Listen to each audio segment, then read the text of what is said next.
Welcome to another episode of Progress, Potential, and Possibilities, discussions with fascinating people designing a better tomorrow for all of us. I'm your host, Ira Pastor. Welcome, everybody, again to another episode of our show. Today, bringing another really awesome guest involved in creating a better tomorrow for many people out there. Today, we have the honor of being joined by Dr. William Kapp, Chief Executive Officer of Fountain Life, which is a really unique company focused on transforming our current healthcare system into one that, as they say, is both proactive and data-driven, enabling not just enhancements to longevity, but ultimately catching and treating illnesses earlier. Much earlier than before, focused on early detection and then potentially reversal of asymptomatic diseases, really advancing this entirely new healthcare paradigm. Dr. Kapp received his bachelor's degree in biochemistry from University of Georgia, went on to do his master's and his medical degree at the Medical College of Georgia. He graduated with honors, and then he attended Baylor College of Medicine in Houston for his residency in orthopedic surgery. He is a board-certified orthopedic surgeon, also a fellow in the American Academy of Orthopedic Surgeons, served on the board of directors of Missouri Orthopaedic Association, and until 2005, he was also a flight surgeon in the United States Air Force Reserves with the rank of major. He has also, along the way, been a rather dynamic entrepreneur, founding multiple startups along the way, from surgical centers to hospitals to electronic health record systems. He served as both the founder and chairman of Landmark Hospitals, which had several regional referral centers for critical care and medically complex cases, managing partner and leader for Physician Alliance Surgery Center, a multi-specialty outpatient surgical center. He's also the founding advisory board member of Missouri Physicians Mutual, which is a company that's focused on providing affordable medical malpractice insurance. He's been busy, and we are honored to have him with us now to talk about a lot of really new, interesting things. Dr. William Kapp, thank you so much for taking time to come on the show. Great. Well, thank you, Ira. Thank you for having me. I look forward to speaking to you. Yeah, I'm really looking forward to hearing about everything you're up to now. Would love to take a journey back though, and hand you the floor for a little bit just to talk about the early days. Love to hear about your background, a little bit how you got into orthopedics, and I was checking out some of your, as I typically do, some of your publications from back in the day where you were doing everything from repairing musculoskeletal deficits to looking at bone metastasis and retinoblastoma. I guess some things that are preventable, some things not in the orthopedic space, but take us back a little bit. No, I appreciate that. Well, so my background, obviously, in orthopedics, and I also have a background in immunology, where I did some graduate work. And, was always very interested in the biological sciences, always thought it was really fascinating, especially as we started to delve into this area of molecular biology, which was really coming to the fore as I was going through training.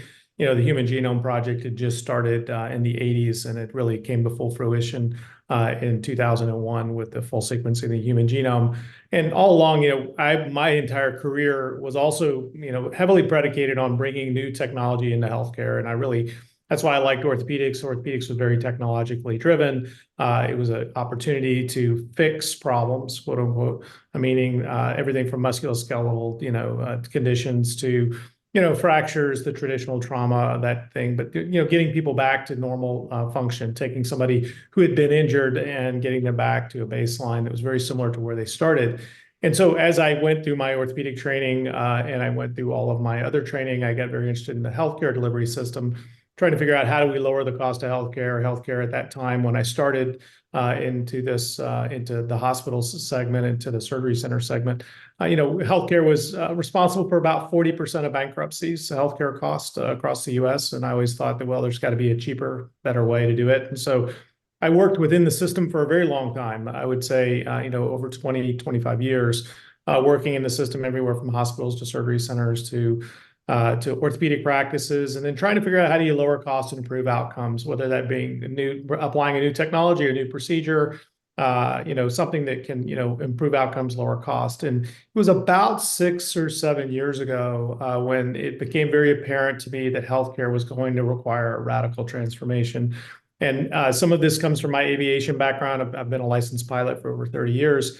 And with my Air Force background, it became very confusing to me as a pilot that, when we started looking at not the sick care side of the house, but the preventive side of the house, why we didn't do more to detect disease early like we do with aircraft. You wouldn't get in an airplane today and travel across the globe if the pilot just walked around the outside and took a look and said, yeah, it looks good from here. I think you would want him to do the run-ups. You'd like him to know there was preventive maintenance done. You'd like him to know what was going on in the inner workings of the aircraft. And yet we were still doing a physical exam that largely was invented 200 years ago using a stethoscope that's 200 years old. And that was the extent of what we looked at. And we looked at, what do you call it, primary care, preventive medicine, if you will. But the whole point is, we were seeing technology for the very, very first time that was going to give us glimpses into disease processes long before you ever became symptomatic. And I got very fascinated with that whole concept. And I got introduced to that through Peter Diamandis and Dr. Daniel Kraft, who had started at the time Future Medicine. And it now is XMed. And it's really fascinating because it was the convergence of exponential technologies onto medicine. But it became very apparent, and I was very well versed in delivery systems. So, whether it be a hospital delivery system or orthopedic practice delivery system, the reality was that when we looked at how we were practicing medicine today, and we still are, versus what was available, we're about 15 years behind where the technology really is today. And when it comes to looking for advanced, preventive care. And what I mean by that is there's a thing called the clinical latency gap, which means from the time technology is available to the time people widely use it in healthcare is about 15 to 17 years. Yeah. And that has not really changed very much. We like to think we're getting better, and we probably are historically over the last 500 years. We probably accelerated the knowledge base into medicine. But the fundamental problem that I noticed that became very apparent is that for us to really improve the healthcare system, we need to move from a symptom-based healthcare system to a proactive screening process while you're asymptomatic. And so to give you some contextualization there, if you look at the last 300 years of healthcare, we started with the macro, meaning, wash your hands, throw out the trash, kill the rats, kind of baseline public health measures. And then we moved to the molecular 150 years ago or so, where, we discovered, microbes, and we discovered subsequently viruses, and we discovered antimicrobials and antiviruses. And now we've moved to the molecular. Mm-hmm. And with the molecular, it changes. And part of the other, look, I don't want to be down on medicine too hard, because the reality is we've made amazing inroads, and we've gone from penicillin to CRISPR in one lifetime. That's quite an amazing accomplishment. However, I think it's time for another paradigm shift. And that next paradigm shift, because 80% of what we treat is chronic disease, and chronic disease is not symptomatic until it's late stage. So by definition, we want to catch it upstream while you're asymptomatic. And we think that's where the greatest opportunity lies. And so that's where I got fascinated with this whole idea. And so we'll hear as we talk over this next few minutes, a lot of aviation analogies, because I think that it's very easy for people to grasp aviation. And the idea of, if you think about where a cockpit was in 1924 versus where a modern cockpit is today. Right. And then you go back and look at a physical exam in 1924. And today look at a physical exam, and they're the same. We haven't evolved, right? And so the reality is the tools are there now for the very first time to take a look inside your body. And I'm happy to talk more about that, because I think that's where the real economic opportunity lies in changing the course of healthcare.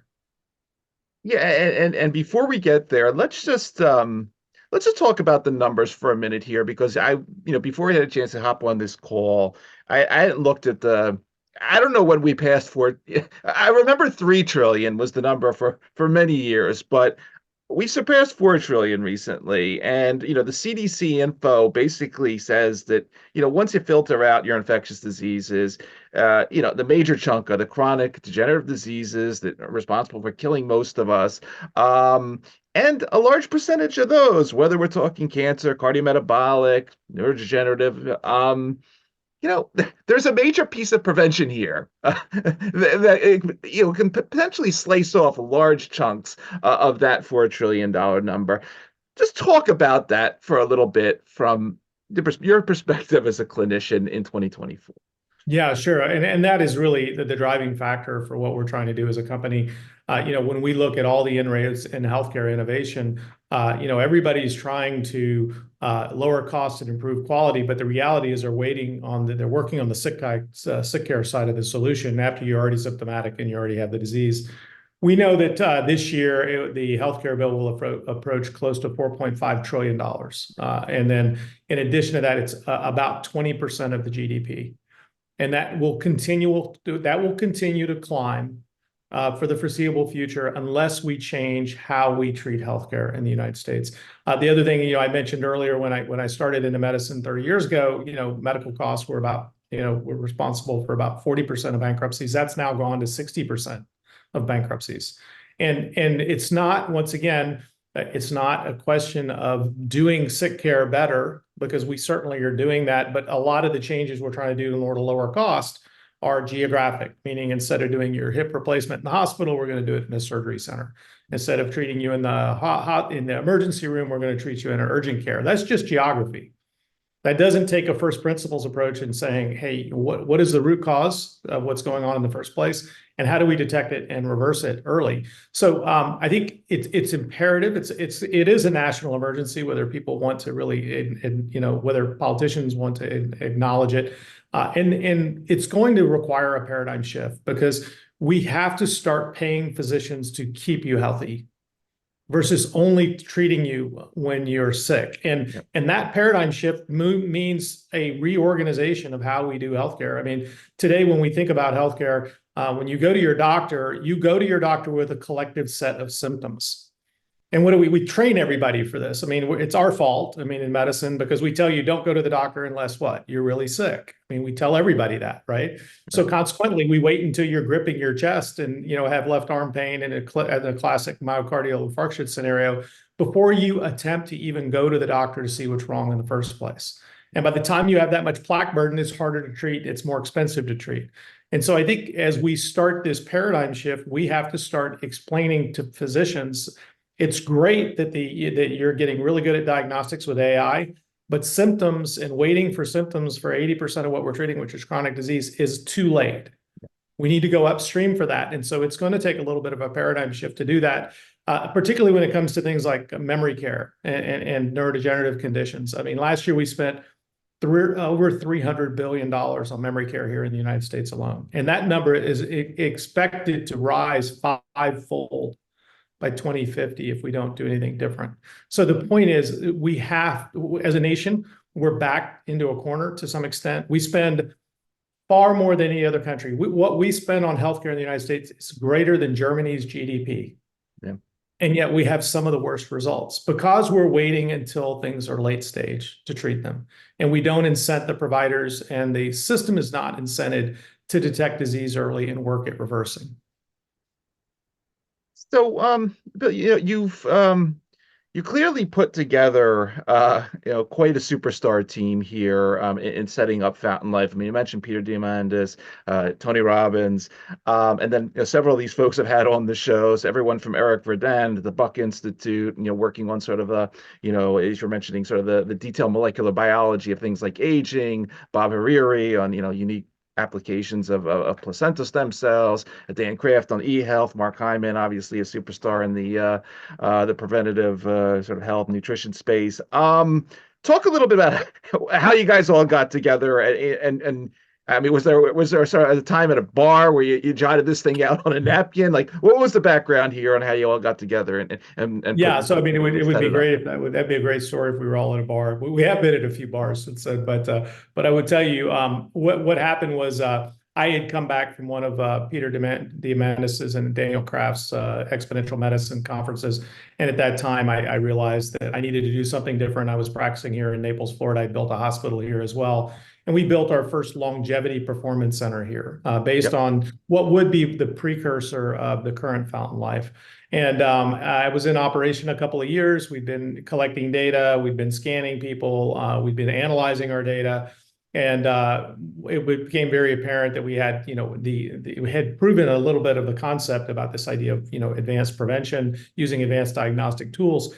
And we were here, and it was almost exactly 4 years ago that Tony and Peter came to Naples, Florida, where we had our first center, and took a tour, and we had a meeting. And Tony looked across the table and said to Peter, and they said, "This is great.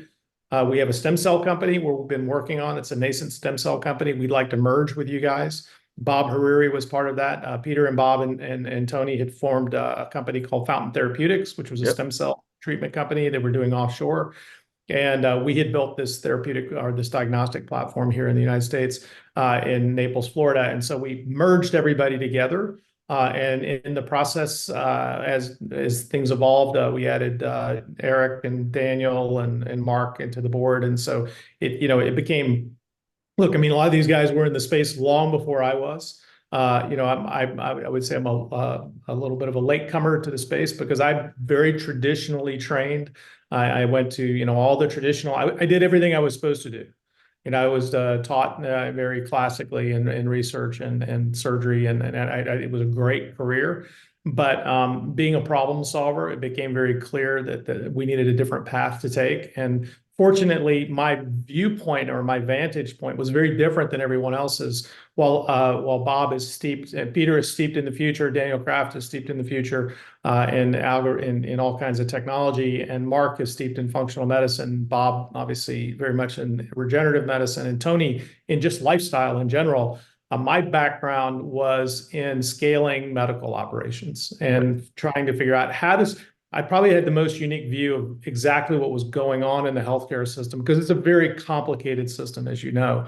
And the incentives are just totally misaligned. And I think I have a little clearer vantage point to maybe some of the pain points that physicians are feeling, and possibly an opportunity to put them on a little different path that they might enjoy better. Awesome. Really awesome. So yeah, let's get into the meat of it, the core of what happens at one of the Foundation Life Centers is you sort of described as functional medicine based protocols that yield this incredible hundreds of gigabytes upload of data, everything from genetic analysis, blood related diagnostics, microbiome you're doing now, and obviously the imaging, which is sort of core to all this. I think about, reading this, I think about my conversation with Lee Hood a couple months ago on sort of this phenome thing, concept that, it's great to know stuff about our genes, but we got to connect this to biomarkers. We have to connect it to disease and changes in health status. Talk a little bit about what you put together in terms of this basket of protocols. Yeah, sure. So one of the interesting things about the whole field of precision medicine, which really was born about the time of the genome being sequenced, but this idea that we could use these advanced technologies, it turns out that almost all precision medicine has been used in oncology because it's the only space that you can afford to do all the advanced testing, Yeah. because it's the only area that there's dollars allocated in the healthcare system. And so what we realized very early is that if we could find a willing population that was willing to pay for an advanced assessment, meaning everything from a whole body MRI with AI overlays to advanced cardiac scan using artificial intelligence to how much plaque you have, to looking at whole genome sequencing, microbiome analysis, looking at toxicology analysis, looking at epigenetic age clocks, a litany of tests, not only imaging tests, but biomarker tests, but in addition to that, functional testing, strength testing, cognitive assessment testing. We could get a very, very clear path or picture into somebody's health.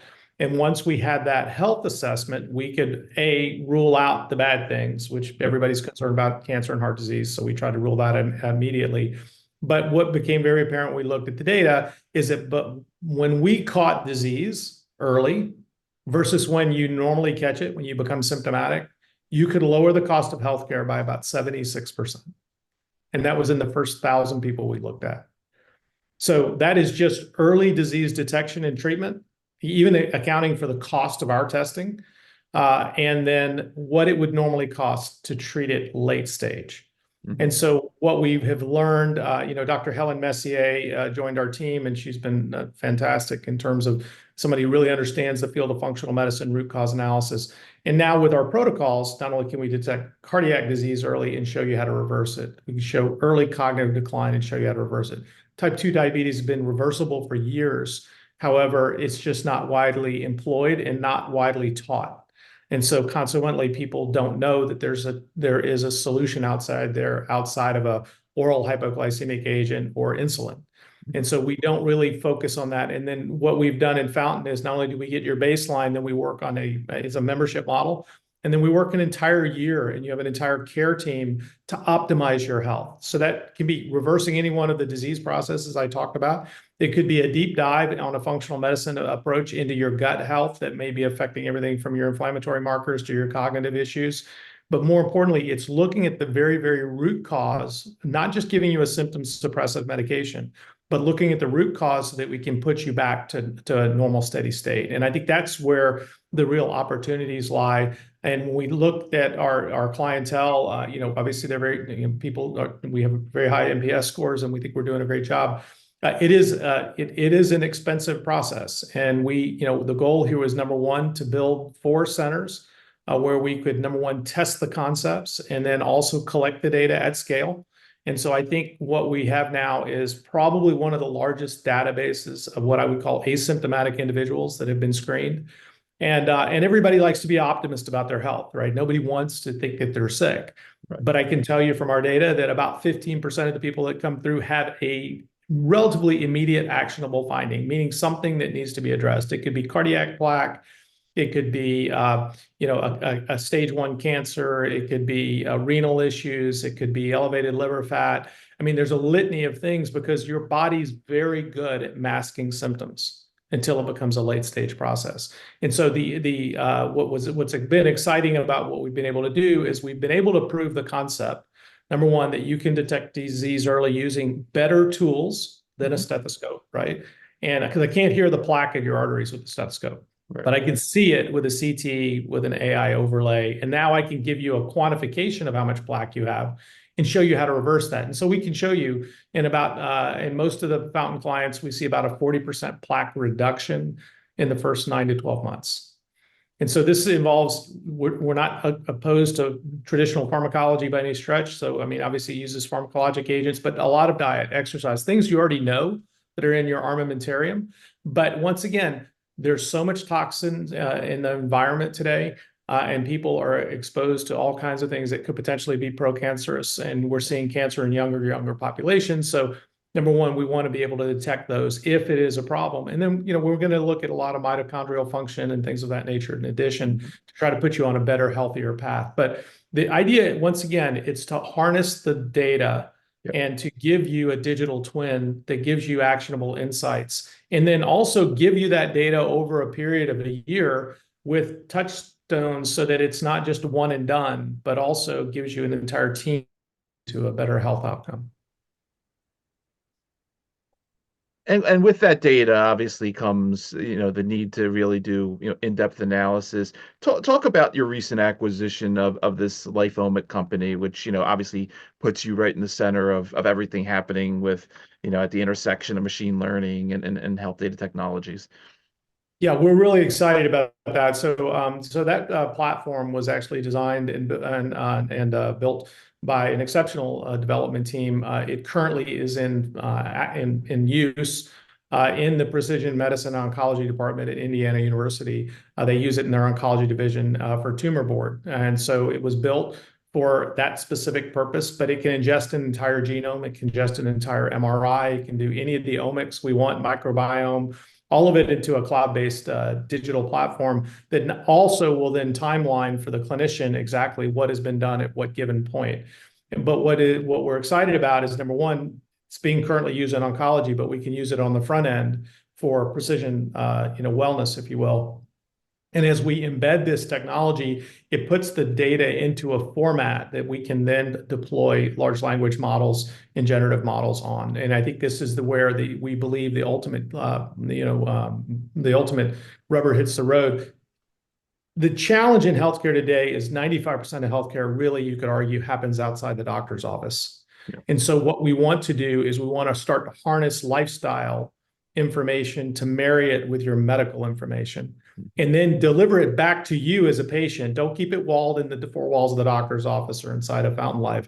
Give it back to you in a patient-facing format that you can see what behaviors you're engaging in are moving your biomarkers.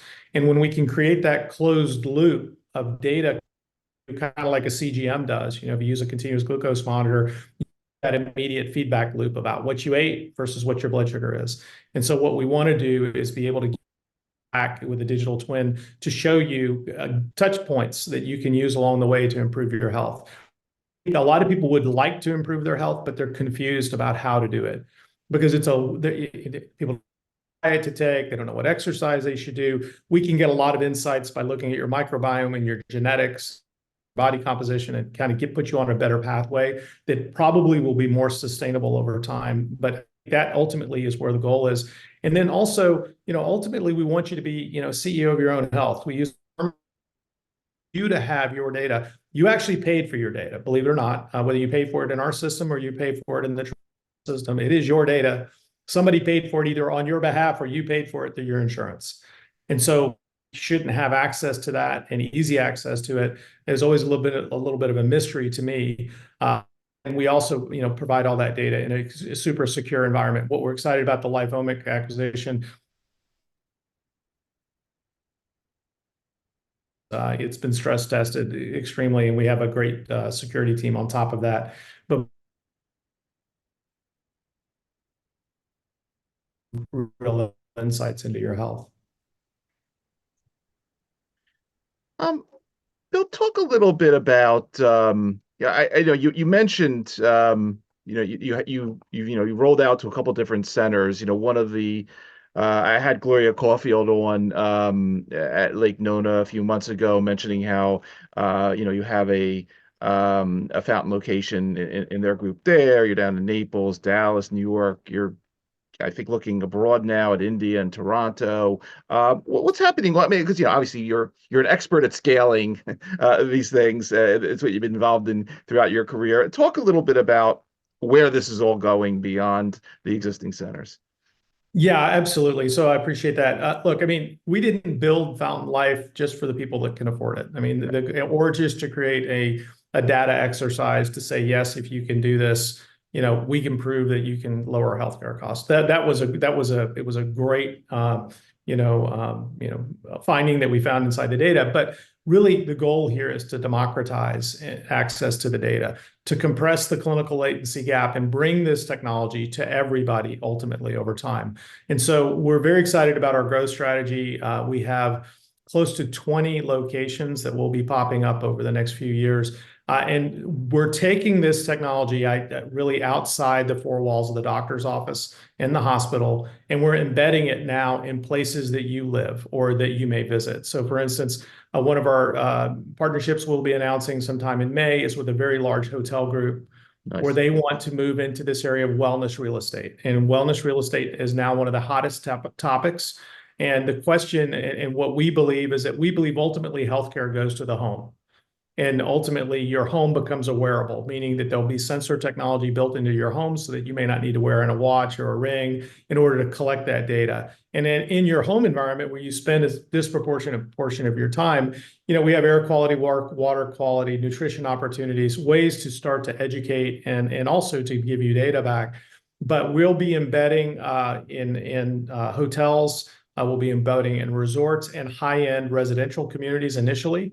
But really our goal, and we'll be launching our digital membership in April, which is a lower cost entry point, but it is kind of a base membership where you can start to get some of the advanced testing that we have, or at least have access to it through one of our centers. But we really believe over time, in the future holds that you will go into an upload center once a year. You'll go through all of your scans. It may be an MRI, it might be a CT, whatever the technology is that is available that time. We will do that upload, and then that upload will go into the cloud, and then everything else that you do on your preventive care side will be done remotely. It can be done through an OLED screen in your kitchen. It can be done on a phone. We believe also there is a generational shift that's happening across medicine today in terms of what people want and how they want their healthcare delivered. My personal belief is that the standard primary care doctor's office is going to dematerialize, because 95% of primary care can be done remotely today. We proved most of that during COVID, and I don't have to be right about that. I can just listen to my millennial children who don't understand going to the doctor's office now. And I will tell you that the millennials and the Gen Xers would rather get it on their phone. If they had access to their data and they could get it on their phone, they would do that. So I think we're going to take advantage of a generational shift. I'm not so sure that the 65 and older crowd is ready to give up their doctor just yet, Right. but I do think, or go give up going to the doctor's office. But we are in the process of democratizing this. We're working with insurance, self-insured companies now to start to bring this on the front end, where they can pay for these kind of advanced tests for their employees, because they're ultimately on the hook for the insurance cost, and they want a lower cost. And so when you start to look at the demographic shifts that are happening in the US, and then you start looking at what's going on, particularly with self-insured companies in the United States, about 70% of employees today are covered through through employer self-insurance today. And so the employers are actually on the hook for the expense. The insurance companies now are just operating either the pharmacy benefit manager or the third-party administrator to administer claims, Sure. but they're not actually involved in the quote true insurance anymore. The company is. And so companies today are very eager to find and adopt technology that can avoid catastrophic medical claims. And we talk about this a lot, because with catastrophic medical claims, when you look at the insurance business today, which is a little bit odd to me, with life insurance, we do a physical on you, and then we put you out to market to see who wants to bid on you. But in health insurance, we looked at what happened last year in your company to try to determine what's going to happen next year. Right. And then we look at demographic claims and we try to figure this out. But that is in my mind, that's a little bit of a fool's errand, because about 60% of catastrophic claims to a health insurance company have no spend the year before. And why is that? Right. Well, it's for two simple reasons. The two biggest drivers of healthcare expense in the United States today are cancer and heart disease. And 70% of people who have a heart attack will not have a symptom prior to having a heart attack. And 70% of people who die from a cancer, we do not have a routine screening test for. So when you look at those two statistics, it's no wonder that catastrophic claims aren't being picked up, right? And once again, we know how well the body does at avoiding disease or covering up symptoms. So once again, we need different tools. It's not an indictment of the health system. It's an indictment of how we use the tools that traditionally have been used for sick care, but we can use them on the front end to detect disease. And we really like the advanced technology that we've seen, and particularly we use Clearly a lot, which is a advanced cardiac AI overlay where we can tell you exactly how much plaque you have in your arteries. That actually is paid for by Medicare now, which is great, but it's only in the hospital that it gets paid for. And you have to have symptoms to get it done in the first place. So once again, it's not a great screening tool if we're waiting until you've developed symptoms. So once again, it's this idea of a paradigm shift, moving upstream, just like you do in an aircraft, to look and to predict and prevent problems before they become catastrophic. You mentioned early on that when you were talking about sort of the therapeutic options that you propose to your clients, that you're not opposed to pharmaceuticals, but you look at the full suite of health and nutrition, exercise, and all that. you're also not opposed to the cutting edge, and I saw this interesting paper from I think about a year ago that where you were working with some interesting sort of amniotic fluid nanoparticles during COVID. Talk about that side of things, because clearly we're in this world of all sorts of really cool stuff that didn't exist a few years ago, from the CAR T cells to unique applications in gene therapy to everything in the stem cell space, which has its own unique kind of regulatory domain now. Just talk about the sort of the cutting edge stuff that you're involved in and how that sort of fits into the fountain system when the patients say, "Hey, this is an unmet need. I'd like to try X possibly." How does that fit in? Yeah, no, exactly.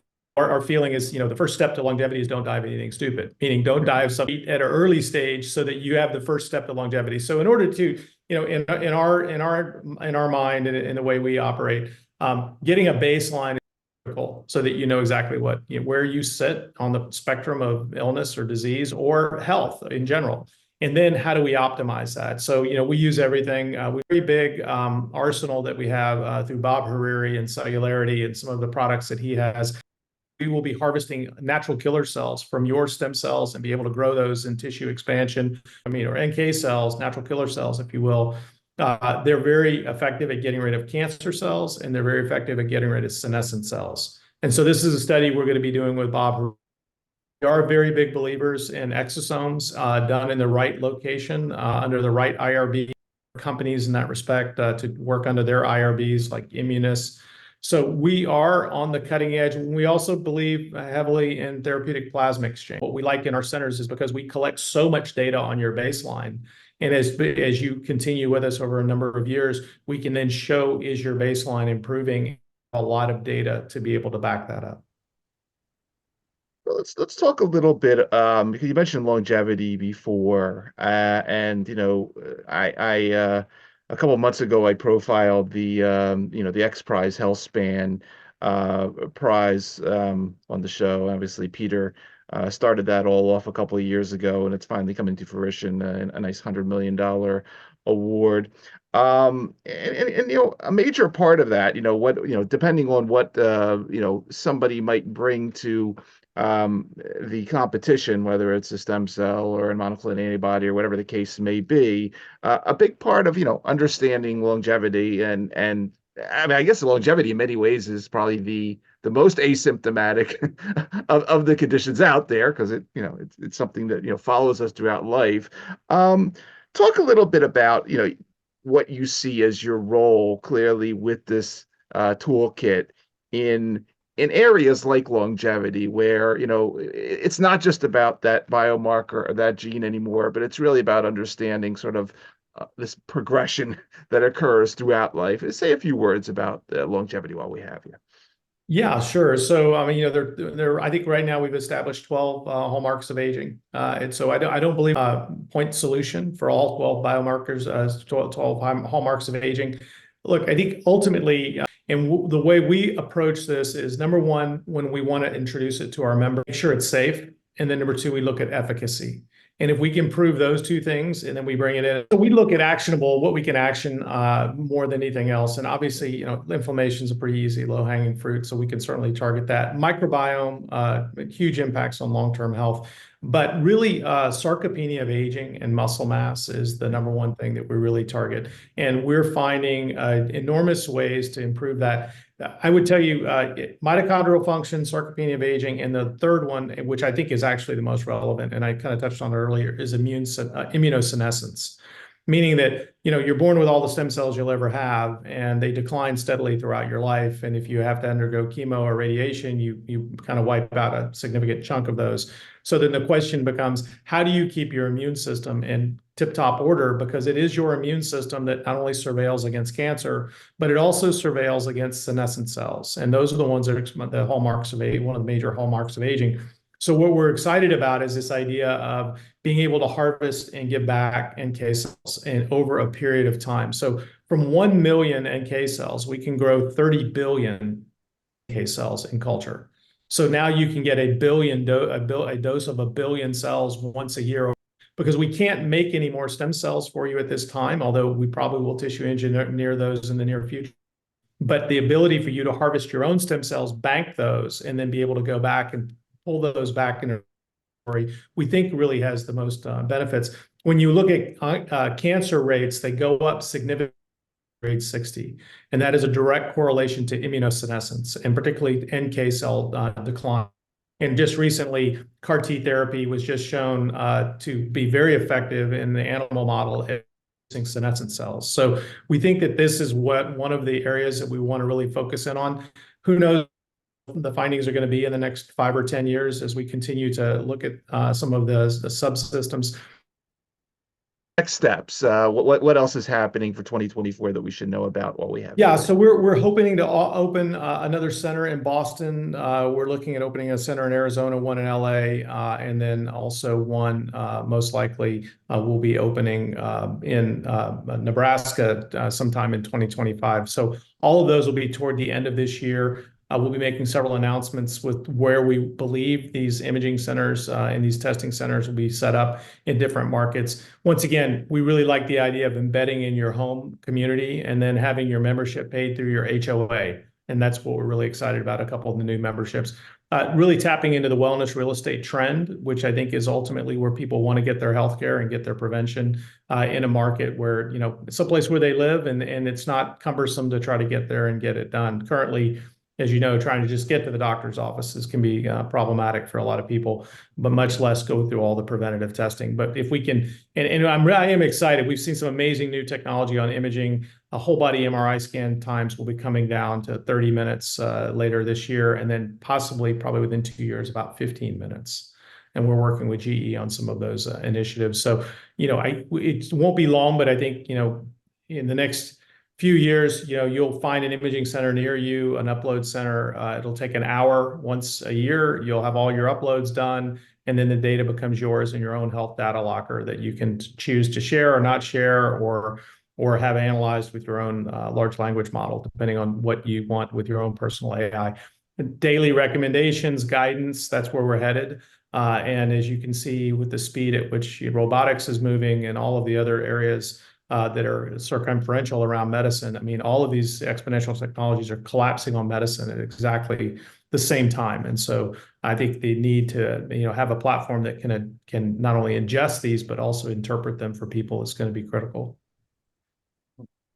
Hopefully open one in Philly at some point, because it's definitely an exciting set of offerings, and it's great to see how you're bringing it all together into this one system to create, as you say, this proactive and preventative transformational part of healthcare. So I'm really excited for you, and going to continue to follow everything you're up to as you continue to grow.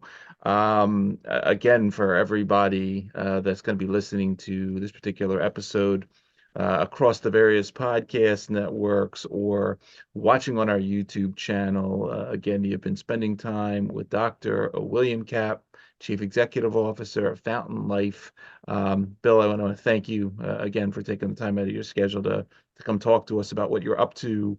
Obviously, thank you for everything you do for health and longevity and our future. And as we like to say on our show, thanks for helping to create a better tomorrow via the system you're building. It's really impressive. Well, I appreciate that, Ira, and thank you for allowing me to have the opportunity. And I just tell people, spread the word. We need as many people in the Army as we can at this point. We'll do. Be well.